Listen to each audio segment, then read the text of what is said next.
শরীরের যে কোনো ব্যথা বেদনা হোক বা যে কোনো ধরনের নার্ভের সমস্যা হোক, আপনি কিন্তু একবার এই রেসিপিটা ট্রাই করতেই পারেন।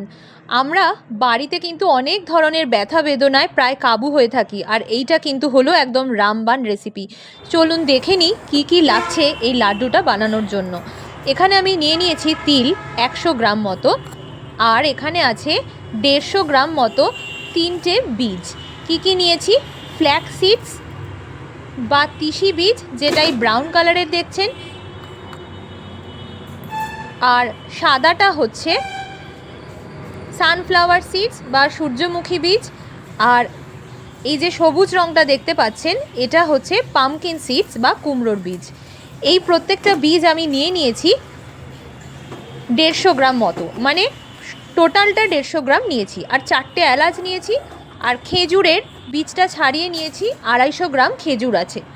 কোনো গুড় বা চিনি আমি এখানে ইউজ করব না, কারণ আজকাল প্রত্যেকটা ঘরে ঘরেই কিন্তু সুগার লেগেই আছে, তাই আমি চাইছি সম্পূর্ণ চিনি ছাড়া যাতে আপনারা এই রেসিপিটা তৈরি করতে পারেন। ছোট থেকে বড় প্রত্যেকেই এটা খেতে পারবে। প্রথমে কড়াইয়ের মধ্যে দিয়ে দিয়েছি 1 বড় চামচ ঘি। ঘিটা একটু ভালো ব্র্যান্ডের নেবেন, যাতে খুব সুন্দর গন্ধ বেরোয় আর কোয়ালিটি যেন খুব ভালো হয়। ঘিটা একটু গরম হয়ে গেলেই এর মধ্যে দিয়ে দেব সমস্ত বীজগুলো, তিল, ফ্ল্যাক্স সিডস, পামকিন সিডস, সমস্ত বীজ এখানে নিয়ে এটাকে প্রায় 3 থেকে 4 মিনিট মতো নাড়াচাড়া করব।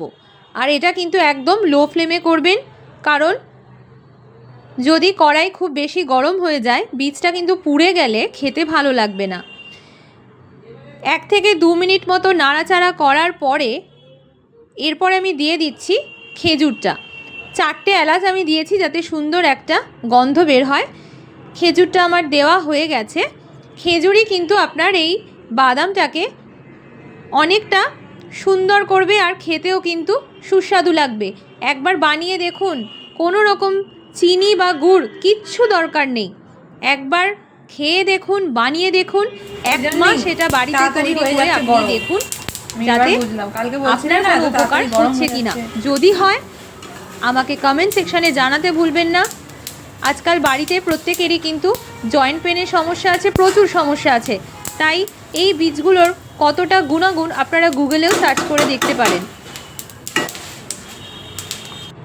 ভালো করে 3 থেকে 4 মিনিট মতো নাড়াচাড়া করে নিয়ে একটু ঠান্ডা করব, তারপরে মিক্সার গ্রাইন্ডারে ভালো করে এটাকে গুঁড়িয়ে নেব। এরপরে মিক্সার গ্রাইন্ডার থেকে একটা থালার মধ্যে আমি ঘি মাখিয়ে নিয়েছি, এরপরে পুরো মিশ্রণটা ঢেলে দিচ্ছি।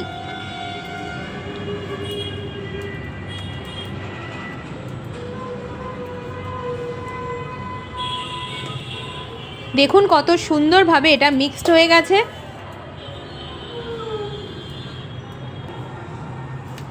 এরপরে আমি বাটির মধ্যে কিন্তু জল নিয়ে নিয়েছি, আর সেটাতে একটু করে হাতটা ডোবাবো, আর ছোট ছোট বলের আকারে গড়ে নেব লাড্ডুগুলো। প্রতিদিন একটা কিন্তু আপনি খাবেন, তাহলে দেখবেন অনেক অনেক উপকার হচ্ছে। আপনি দুটোও খেতে পারেন, আর এটা শুধুমাত্র যে জয়েন্ট পেনের সমস্যা থেকেই ভালো করবে তা নয়, নার্ভের সমস্যা হোক বা স্কিন রিলেটেড যে কোনো প্রবলেম। এই যে বাটির মধ্যে জল নিয়ে এরকম 3-4টে আঙুল ডুবিয়ে নেব, তারপরে ছোট ছোট বলের আকারে গড়ে নেব। আপনার চুল কিন্তু অনেক মজবুত হবে। প্রচুর পরিমাণে ম্যাগনেসিয়াম, ফসফরাস, জিঙ্ক আছে, যেটা কিনা আমাদের প্রত্যেকটা উপকারী জিনিস, আর ক্যালসিয়াম ভরপুর আছে। তাই এই লাড্ডুটা একবার বানান।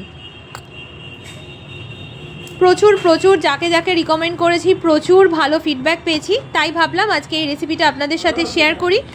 ব্যাস, আমি একটা কৌটোর মধ্যে রেখে দিয়েছি। এটা আমার মায়ের জন্য শুধু না, আমাদের বাড়িতে আমরা 3 জনই এটা খাই, আর খুব ভালো লাগবে। একবার আপনারা ইউজ করে দেখুন। আজকে মুসুরি ডাল খাই না। সবাই ভালো থাকবেন, সুস্থ থাকবেন, উপকার পেলে জানাতে ভুলবেন।